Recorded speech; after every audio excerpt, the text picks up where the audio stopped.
Alrighty, so I'm with Zain, and he had some ankle tendon issues prior to working with me. And basically, what we'll cover is what he tried in the past, what we did together to successfully rehab the injury, as well as some of the goals that he had that we work towards now. So, Zain, let's start with your specific ankle injury.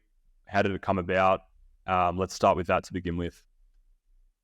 Yeah, so when I was in high school, which was just a couple years ago for me, I was doing track and field. I was a sprinter, specifically 400 meter. And I hit a point in my training where after every session, I just felt really sharp pains in my shins. Uh, so the pain was really constant. I tried just resting for a couple of months and going back, but the shin splints never really stopped. So I went to a couple physical therapists. Asked them, what's going on? How can I, fix the issue? And they had the same response they do with any other client. They gave me those elastic bands. They told me to just push my foot out and back repeatedly. Uh, Obviously, that didn't work.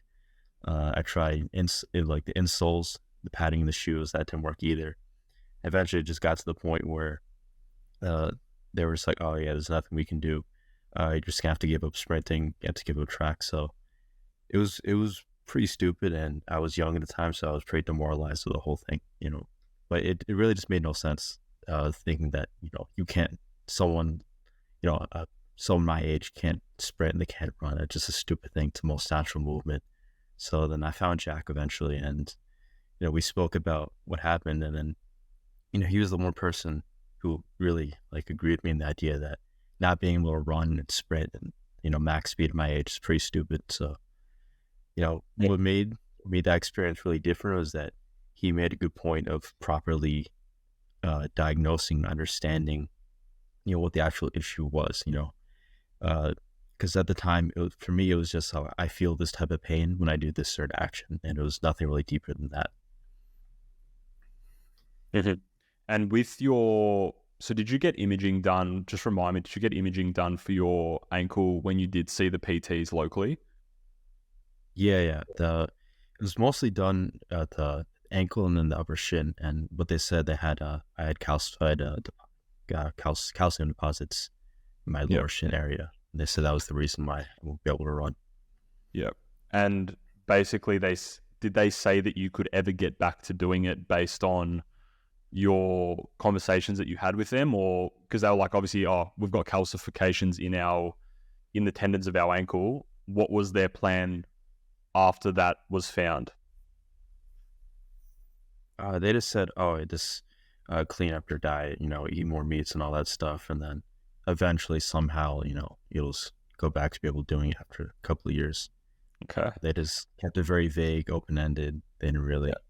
explain, have a real Where plan. yeah. Where was your head at in terms of, obviously they gave you that information. What were you thinking? What were you like, did you have any idea as to how you would ever even get back to sprinting after that information that you received? Yeah, I mean, at that point, I really just learned to distrust any type of uh, specialist at that point, because to me, none of them really did anything. So what I did after that is I just tried on my own, like, okay, I'm just gonna go for, a sprint here or there every couple of weeks, maybe try endurance running a bit. And I didn't really have any really, like, real nitty gritty plan. So the pain always just kept coming back, every couple of months. I would have a month where I'm like, oh, I'm fine now. Like, I have no pain. I can be able to go all out. And then next month I'm just back, my entire shin is just in constant pain. I can't walk. And then just the cycle repeated for a while.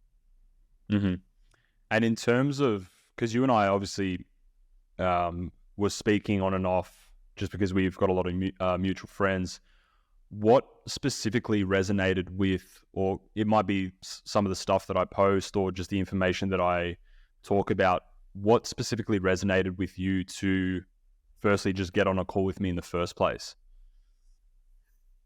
Yeah, it was definitely the type of people that you're speaking to. You're not dealing with 60-year-old people who sat in an office for 40 years and are just wanting to get rid of their ankle pain. your whole thing is that you want to be able to deal with athletes of all kinds and get them back to the place where they can perform their best. It's a very different mindset completely. Mm-hmm.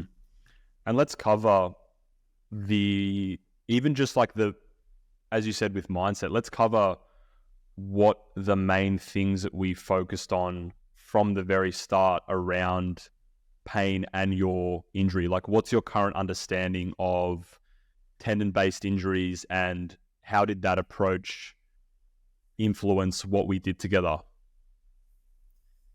Yeah, I think you educating me on what's causing my current issues and why that's the case was the biggest thing, because it demystified my approach to it. The pain became less of a Houdini ghost type of scenario into more of like, okay, this is happening because of this reason.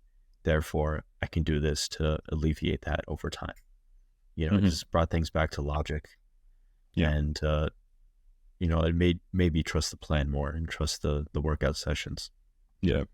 Because I think a big thing, anyone that's listening to this, whenever somebody has a tendon-based issue, purely just focusing on being completely pain-free is probably not the most productive thing to do. Like, if you think about it, especially early on, we always had some level of discomfort through the ankle, but the things that we were doing on a week-to-week and month-to-month basis, and I always compared what we did at the start versus, like, even as an example where we're at now, and I'll contrast those two things in a moment.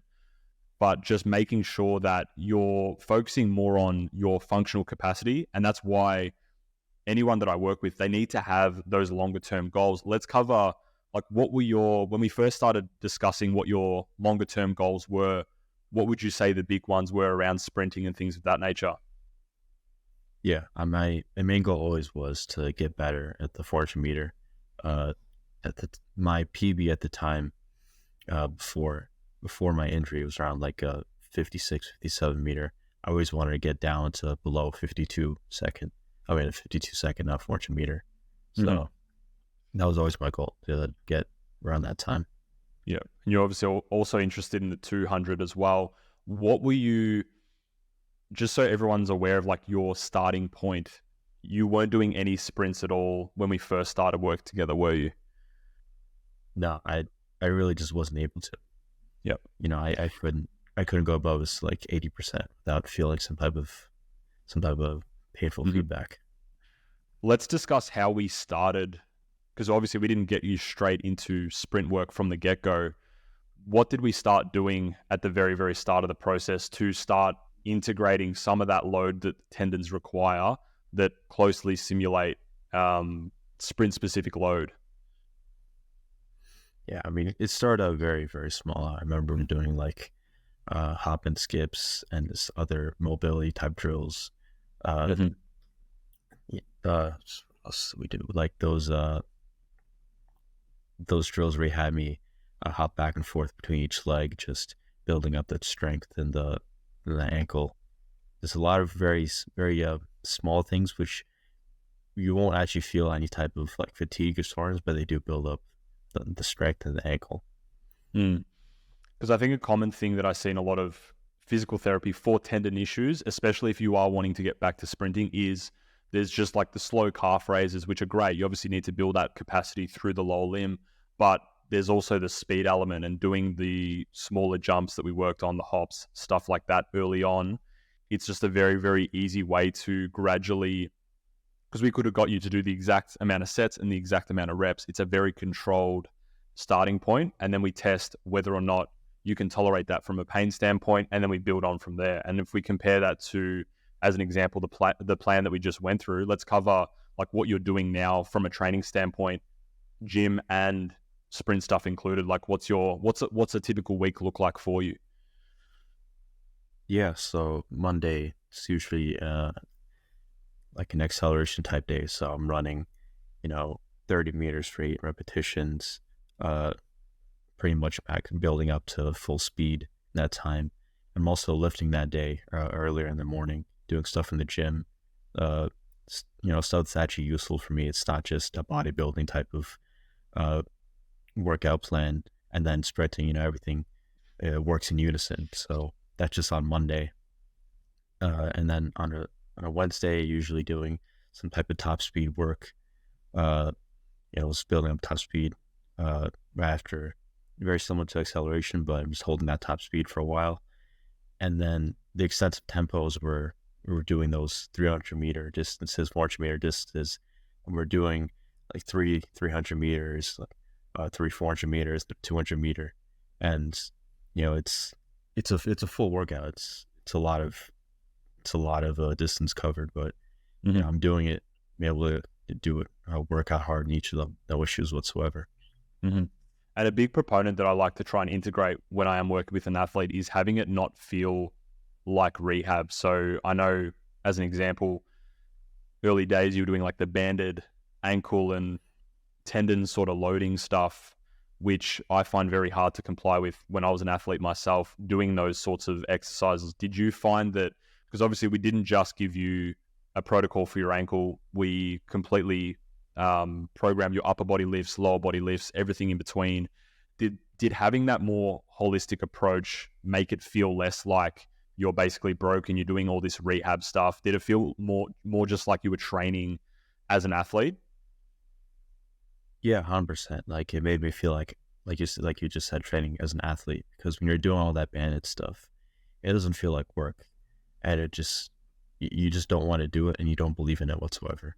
When you're doing that type of stuff, you're just sitting down in your bedroom, just doing this banded stuff for like 10 minutes. Mm. You don't trust it whatsoever, and there's no reason to trust it. But when you have, when you're doing all these lifts and all these, hops, other hopping things, all these other drills, like it makes sense intuitively that like this is going to strengthen your body, it's going to strengthen your tendons, it's going to help you out. Yeah, and I don't. I think I said this to you last time we spoke. What we did logically isn't like some insanely creative, innovative process. It is simply just, this is where we're at. This is what we can currently handle. This is what we need to get to. What are the most efficient tools to close that gap? And I even think from a confidence standpoint, yes, obviously bands have their place in the very early stages, but if what you're doing has no resemblance of sprint training, even psychologically, you won't have the adequate confidence to feel like, okay, I'm preparing myself for the demands of sprints, because sprints is one of the highest intensity activities you can do. So you compare that to even just the hopping sequences and jumping sequences that we started with. If you break down the constituents of sprinting, hopping and jumping is basically a simplified or broken down version of the sprint. So, and obviously discussing that and relaying that to you and educating you how that stuff works, and be like, look, we're starting with this stuff. We build a tolerance here. And then by the time we know it, we'll start doing like run specific drills like A skips, B skips, all those other things. And then because you're doing things that actually look like sprinting, it's not only going to give you that psychological confidence, but we're also loading the tendons in the same manner. Because when you're using a band, your foot's elevated. You're not basically taking on the entire force of your body weight with each repetition that you're doing. So logically speaking, it just makes a lot more sense than just simply doing the banded stuff. And I don't blame the clinics and stuff. They obviously are time poor typically, and unless they do work specifically with athletes, it's very hard to program this stuff. It takes a lot of additional training outside of their domain, because a lot of the training that they do is hospital based. But just as a comparison, like we started with very, very gentle hops or jumps with 2 legs, 2 or 3 sets of 20 reps. And now we are literally doing acceleration sessions where we're doing anywhere from 8 to 10 sets of 20 to 30 meters or yards. That's just one session. Like that, even that is a massive contrast. Then we've got our maximal speed work. Then we've got our more so tempo based stuff. So you're doing kilometers a week now compared to you just starting with sets of 20 really, really small jumps. So I think even zooming out, like you've come a very, very long way across the course of us working together, which is awesome to see. And I think that's the saddest thing that I recognized in the early stages, was the fact that they did say to you, look, you've got calcification in your tendon. That's why you have pain. Like, you might never be able to get back to sprinting again.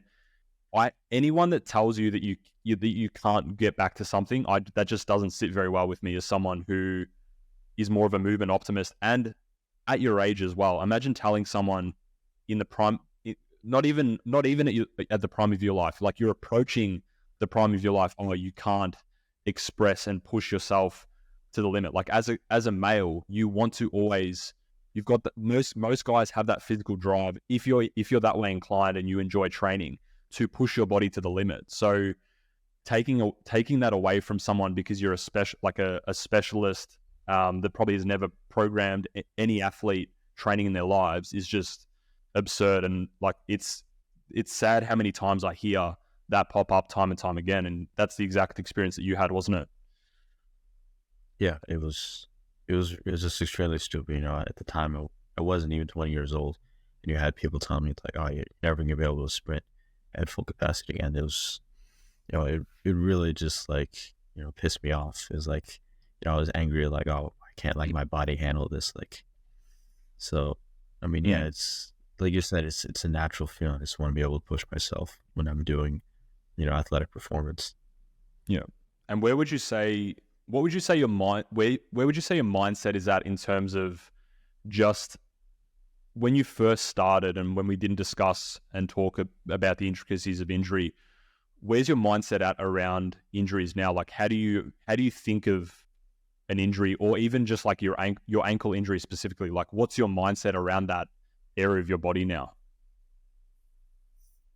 Yeah, I mean, I just see it as any type of injury I have is probably some kind of deficiency, whether it's some kind of weak point I need to strengthen, or some type of mobility issue.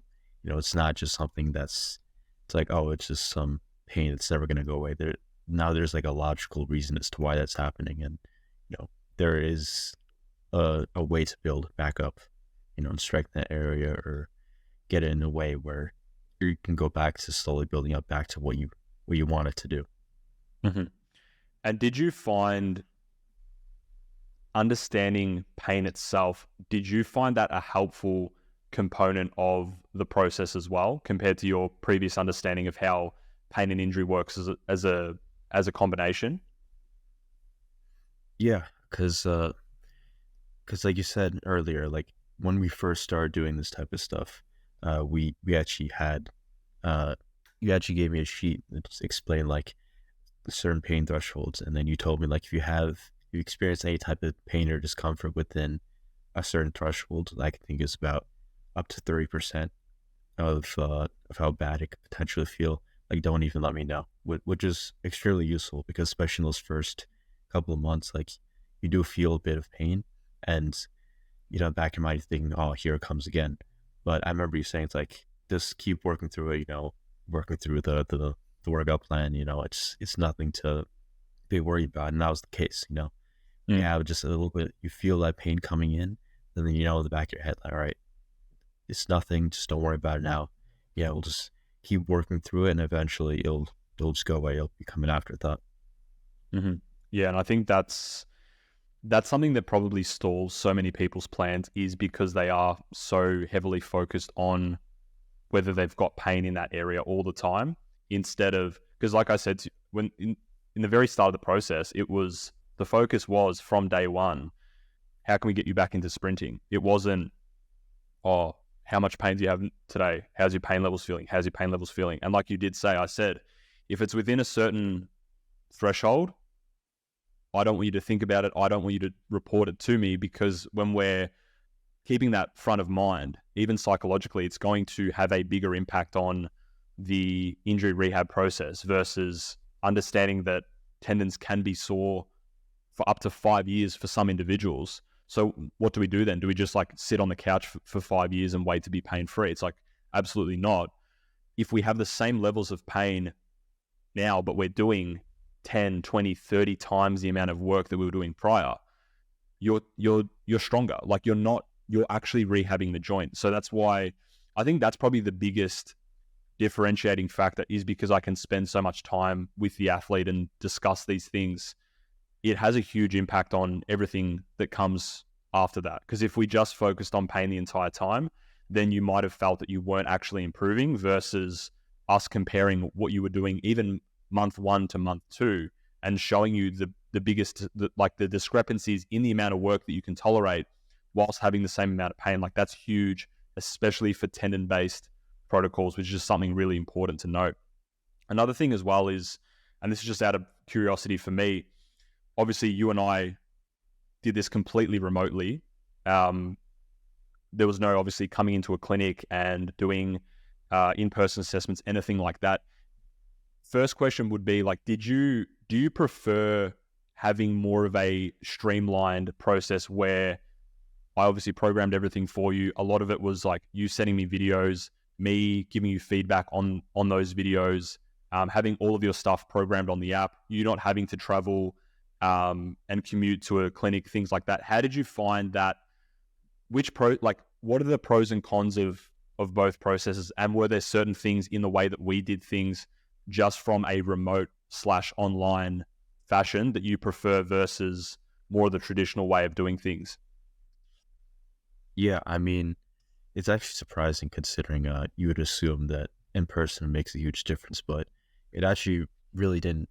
Like there were no points that I thought were a disadvantage being remote. Any demonstrations I need to do, I would just either send a video or just face the camera to my ankle and just do whatever movement that was necessary. And I think that's mostly because you know we he Jack actually like provided real workout plans. Like he would say like, all right, you're gonna go to the track and you're gonna do this type of movement. It wasn't just, all right, stand in front of me and just stand on one leg or just other like stupid bullshit, right? I think actually building out like you said, a real plan to get back in athletic shape and then you just execute it and, record parts of it and just report back. It was just made a lot more sense. Mm-hmm. And did you see any value? Obviously, I gave you my direct contact details so you could message me whenever you needed to. Did you see or find benefit in basically knowing that if something does go pear-shaped, you can contact me straight away instead of, I don't know, you might have a consult 2 weeks from now or a week from now and you've got to basically, you're in limbo until you go back to the clinic or whatever the case is. Did you find that was valuable to just at least know that like if I've done a session or if I'm confused about something, I can instantly get into contact with myself and then iron those things out faster? Was that of any value to you personally? Yeah, 100%. I think we didn't really have to do that so often. I think once or twice that really happened, where I was the case where I had to message you between one of our meetings. But I mean, yeah, it's always useful to have a reliable source of information on whatever subject it is, in your pocket. So when you're going through a workout, like saying like I'm going through mid-workout and something feels kind of funny, I can just message you and I know you'll respond within a couple hours. Yeah. And just to wrap up, what are you excited about now in terms of future training? Obviously, we just discussed the next block of training that we're going to be doing, but what are you looking forward to now that basically the ankle's feeling really good? You're training like an athlete that has no limitations or inhibitions with the training process itself. For 2024, obviously it's the start of 2024 now. What are you looking forward to most just around training as a whole? Yeah, I mean, I'm trying to see how far I can really push it now. It's like, now that I don't have to hold back anymore, I have no more, fear at the back of my mind that like I can't push myself. Like I can just see how fast I can really get, I can see, just how much I can push myself in each workout and just, even move past my goal. It's like, okay, I want to get a 52-second 400 or like, maybe I can aim, even faster, get into the 40-second range or, something with like a low 20s within 200 meter. So that's, it's now just seeing really how fast I can get. And then possibly even competing or stuff like that. Like now I'm at the point where I can really just do what I want. I don't have to worry about pain. And that's definitely the most fun part. Yeah, 100%.